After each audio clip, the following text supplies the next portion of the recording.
friends, welcome to my channel. இன்னைக்கு வந்து உருளைக்கிழங்கு மசாலா எப்படி பண்றதுன்னு பாப்போம். ஒரு கடாயில 2 டேபிள்ஸ்பூன் ஆயில், 1 டீஸ்பூன் கடுகு, 1 டீஸ்பூன் கடலை பருப்பு, 1 டீஸ்பூன் ஜீரகம், 1 டீஸ்பூன் சோம்பு. நல்லா பொரிஞ்ச பிறகு இதோட 2 வெங்காயம், கொஞ்சம் கறிவேப்பிலை, 1 ஸ்பூன் இஞ்சி பூண்டு பேஸ்ட் ஆட் பண்ணிக்கிறேன்.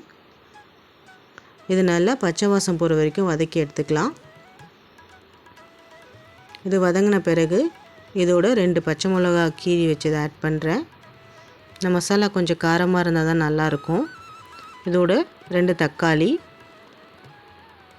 இப்போ நம்ம மசாலா ஆட் பண்ணிக்கலாம். தேவைக்கேற்ப சால்ட்,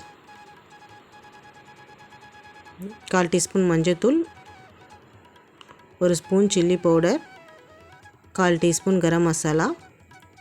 இதோட வந்து 1 ஸ்பூன் மல்லித்தூள் ஆட் பண்ணணும். அதோட கிளிப் மிஸ் ஆகிடுச்சு. இப்போது வேக வச்ச உருளைக்கிழங்கை இதில் ஆட் பண்ணிக்கிறேன்.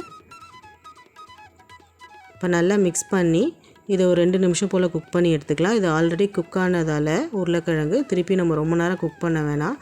இது கொஞ்சம் மெசஞ்ச மாதிரி இருந்தால் தான் நல்லாயிருக்கும். இதோட கொஞ்சம் கொத்தமல்லி தூவி இறக்கிக்கிறேன். இந்த ரெசிபி பிடிச்சிருந்தால் லைக் பண்ணுங்கள், ஷேர் பண்ணுங்கள், கமெண்ட் பண்ணுங்கள். சேனலை சப்ஸ்கிரைப் பண்ணிக்கோங்க ஃப்ரெண்ட்ஸ். தேங்க்ஸ் ஃபார் வாட்சிங்.